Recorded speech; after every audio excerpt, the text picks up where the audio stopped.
Welcome back to Nick Lenz's Comic Corner Classic Less Than Classics. This is episode number 1594 and Doubleshot number 1488. Yeah, 94. 6 episodes away from episode 1600.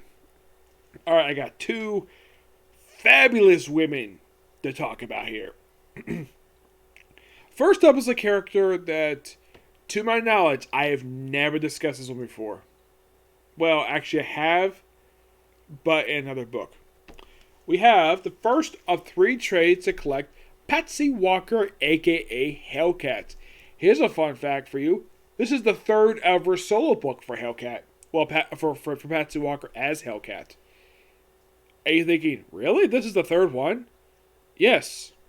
There was a miniseries called Hellcat, and then there was the Patsy Walker Hellcat miniseries. Hellcat was 3 issues. Patsy Walker Hellcat, that was 4 issues.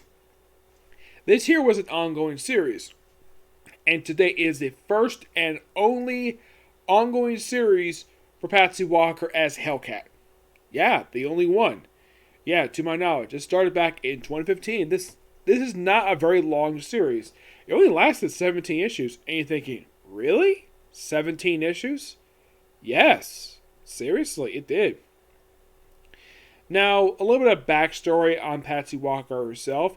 She first showed up back, I believe it was in a romance. She first showed up, first appearance was in, get this, Miss America Magazine number 2. And originally she was just a romance character that by the time of the 1970s, they made her into a superhero. Yep, and here's the thing. When she was a romance character, she dated a guy named Ben, who at one point she was briefly married to, and at one point she was supporting character originally for Beast, for his feature for Amazing Adventures back in the, I believe it was like the early 70s, I think it was. This was before she became Hellcat. Yeah, in case you're curious though, where she got the costume from, she got that costume, believe it or not, this costume she's wearing, as Hellcat, this actually used to belong to Tigra. I'm not kidding about that. When she was originally known as the Cat, before she mutated into Tigra, this was her costume. Patsy just stole the costume, but Greer Green had no problem with that at all. And she got her powers a little bit later, and she basically has been known to be part of one superhero team over the years, the Defenders. Yep, she's part of the Defenders. This book comes right after this is basically one of the new books they launched for the all new, all different Marvel Now initiative from 2015. The series is written by Kate Lee, with artwork by a couple different artists on here. We have Bernie L. Williams, who does issues 1 through 5.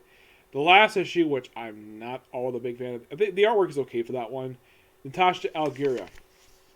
Now, the main artist on here, which is Brittany L. Williams, this actually is pretty good artwork. I like this artwork. There's one guy I used to subscribe to. He refused to pick up this comic because of the kiddie-ish art style. Me, I didn't have a really big problem with it, well, with the exception of basically one issue. Now, Patsy Walker is trying to start up her own temp agency. Yes, a temp agency. So, she is working on her own stuff, and in case you're curious though, does She-Hulk pop up in this book because that was the last book she appeared in? Was in a She-Hulk book. Yes, she is here as a recurring character. No, seriously, she's a recurring character in Hellcat. I mean, why not? I mean, Patsy was a supporting character in She-Hulk's book, so why not have her be a recurring character in Patsy's book? So, we have her doing her own thing. By the way, they have her, basically, when she puts on her costume, it's a transformation sequence, which that's kind of strange.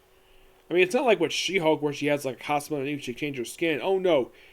Yeah, and here's the thing. She actually gets a temp job working at, get this, a clothing store where she later gets fired from for chatting with a customer. And I'm thinking, that's a terrible reason to fire somebody.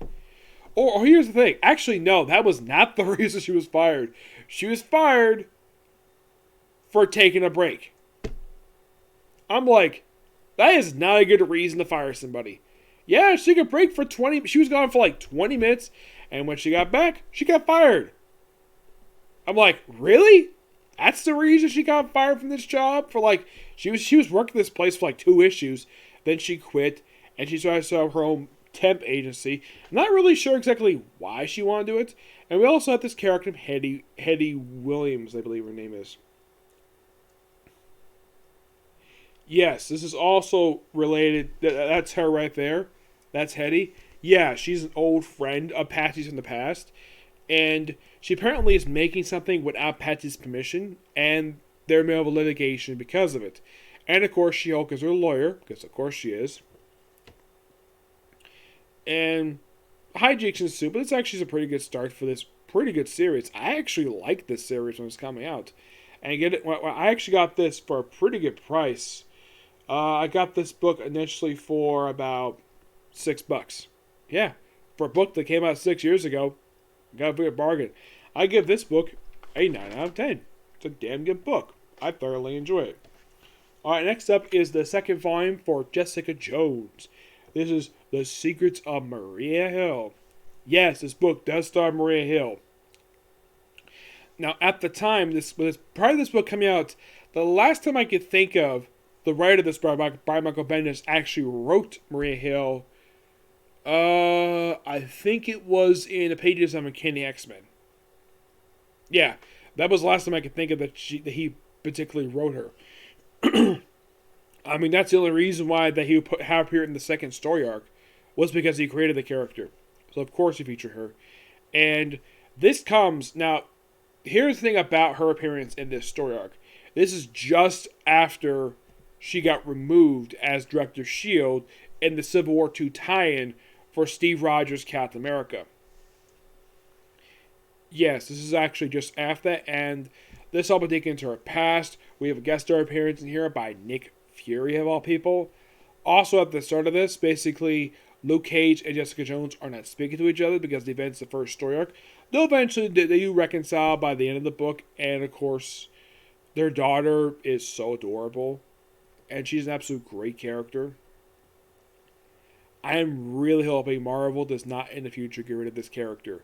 Because Danielle Cage is a great character. I love Danielle Cage. I think Bendis creating this character was an absolute brilliant stroke of genius. And here, the rumor I heard, the reason why he hooked up Jessica Jones with Luke Cage, because he's a big Luke Cage fan. And he hooked him up with Jessica Jones, because why the heck not? This all stuff related to Hydra in here. I like the fact we actually get a chance to explore Maria Hill's time as a regular agent compared to her time as director, because a lot of the time people have seen Maria Hill, she's usually been director or deputy director. At some point she must have been an agent, and here we actually explore that backstory. And I'm thinking, okay, this character first showed up in 2005. And this book came out in, get this, 2018. Well, I think it was 2018. I think it was, wasn't it? It was like 2015, 2016. I think it was. It was actually 2017. So 12 years after this character's debut, we finally explore her backstory. Heck, at one point, she was hinted she had a crush on Cyclops. Yes. Also, they made a joke in here that I was so happy Bendis remembered this happening. Okay, in case you forgot, this actually happened in Matt Fraction's Iron Man run. This is during the 12-part story arc World's Most Wanted, where in the early issues, Tony Stark had a one-night stand with Maria Hill. And she mentioned it. Which I'm like, okay. As far as I know, this is the first time at this point when this came out, this was the first time in almost 10 years they've actually brought that up. Because it seems as though that's one fact about Maria Hill that writers forget. That's another thing writers never forget Marvel. That she basically slept with Tony Stark. Yeah, a lot of women slept with Tony Stark. Well, people forget that Maria Hill slept with him. And you know the weird thing is? That's the only guy she ever slept with. And you're thinking, really? Yeah, that's the only guy. In her, as of currently, 16 years of being around this character, and she's only had one guy be involved with, and that's Tony Stark. How she gets introduced in here is quite interesting. She gets shot because she's on the run from some stuff related to S.H.I.E.L.D., and she ends up in Jessica Jones' bathroom. Yeah, this is just after she basically was sharing a bed with Luke Cage, and of course she tried to explain what was going on with the previous story arc. And of course she's like in the bathroom, she's bleeding all over bathroom floor, and eventually just treat her up. And the stuff with LMDs in here.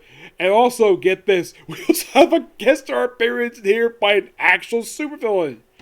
Yeah, apparently one of the villains, apparently there's a contract on her. What turns out later on was actually her who set up the contract on herself. But the first person to respond to this was Hobgoblin. Yes, freaking Hobgoblin, which, that is something. And here's something interesting, though, about Hobgoblin. I think, as far as I can tell, I think the last time Bendis wrote Hobgoblin, well, prior to this, let's see. Because I think after this, he popped up in the final story for his run for his Miles Morales Spider-Man book. But I think prior to this, I don't think Bendis ever wrote Hobgoblin before. Yeah, this is another character I can think he's never wrote before. Now, who's under the Masses point? The original one, Roger Kingsley, because Furyk had stopped being Hobgoblin in 2013. He was only Hobgoblin for like a year, and then he stopped. And since then, Roger Kingsley had taken over the role as Hobgoblin, and he's been that since then. And he's one of the Masses point. It's not some imposter. And he tried to do because part of this in 2013 was established that he had done a series of franchises. Basically, he had other people buy these super identities all with the equipment and the gear that they used, and they came out with these crimes, and Roger Kingsley will get a small pay cut of that. I think it was about 10% pay cut. Like a 10% to send some kickbacks to him. That was pretty much what he did for about 2 or 3 years, and then it stopped, and was never brought up again. But it's nice to see the fact that we have Hobgoblin apparently taking on Jessica Jones, and it was built by Sharon Carter, who is the sub-director of S.H.I.E.L.D. Yes, sub-director. That apparently Spider-Man caught him. Yes, Spider-Man caught the Hobgoblin. Because of course he did. Because he's one of his bad guys. Yes. And then as a thank you for help, of course, they also reveal, like, they also have first appearance of Maria Hill's father. Like, has anybody besides Bendis ever explored Maria Hill's backstory? And apparently, 8 years, now apparently she had not, apparently according to her father, they haven't spoken to each other in 15 years.